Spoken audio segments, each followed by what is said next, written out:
Brett inclined his head, his eyes flicking away to glance at something that the camera on his end didn't show, then back once more. "Dr. Amadeo," he began again, "forgive me for disrupting your evening, but as I am sure you understand, my employers are eager to communicate their concerns to you, and you have been rather difficult to reach over recent weeks." Brett's accent was like the BBC World Service radio broadcasts Amadeo had listened to in his youth.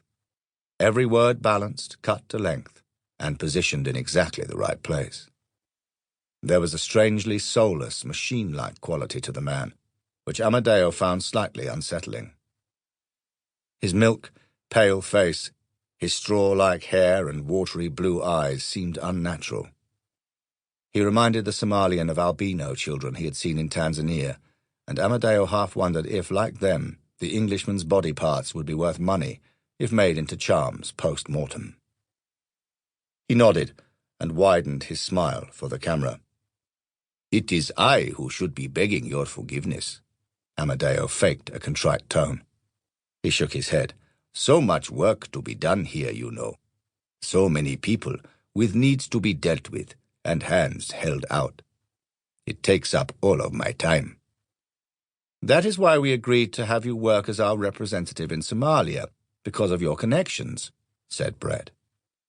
Personally, Amadeo had always thought of himself as a partner more than an employee, but he let that go for the moment. "But we are concerned about a lack of visible progress." "Oh?" Amadeo raised an eyebrow.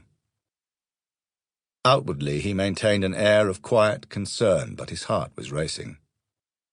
The shirt stuck to his back like a second skin.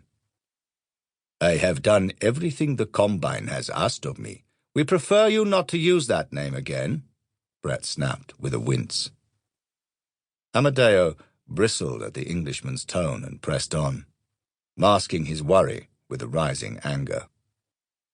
"How long have I been helping you in my nation? Your past transactions in Puntland and elsewhere. Who ensured that those would proceed without issue?" "And you have been paid handsomely for your brokerage," came the reply. "That guarded compound where you sit, my employer's money made it possible for you to live in such luxury and safety."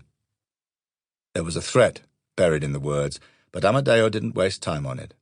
This man was half a world away, and the things that Amadeo did fear were far closer than he was. But then Brett looked out of the screen at him, and it was as if the pale man reached into his thoughts and pulled that fear out across the distance. "You enjoy your comfortable life, Doctor. You like to say you are the man who knows all the names, the one with a friend in every town and village. How much of that is true?" He came closer until his face nearly filled the screen. "You promised stability. You told my employers your influence could make that happen, but it has not." Amadeo blinked, briefly lost for words. When Brett spoke again, the cultured accent had become acidic and accusatory. "You were employed because you pledged to bring us some measure of constancy in that cesspool of a country. But somehow, despite all your promises, despite all the people you claim to hold sway over, terrorism and piracy are on the increase once again. How is that possible if you are working so hard for us?" Amadeo sucked in a breath and marshalled a tirade to throw back at the pale foreigner. But before he could shape it, a crackling ripple of noise reached his ears. Gunfire, close at hand. He bolted from the chair and took 2 quick steps toward the balcony door, in time to catch the sound of an echoing crash from the front gate. Amadeo gingerly leaned out and saw bobbing at the far end of the sandy driveway. A handful of his security men were sprinting in the direction of the commotion. Looking down, he found a lanky guard with an AK-47 assault rifle, circling warily around the edge of the poolside 2 stories below. Amadeo shouted out an urgent cry in the local Benadia dialect. "You! Tell me what is going on out here!" The guard halted and showed him a shrug.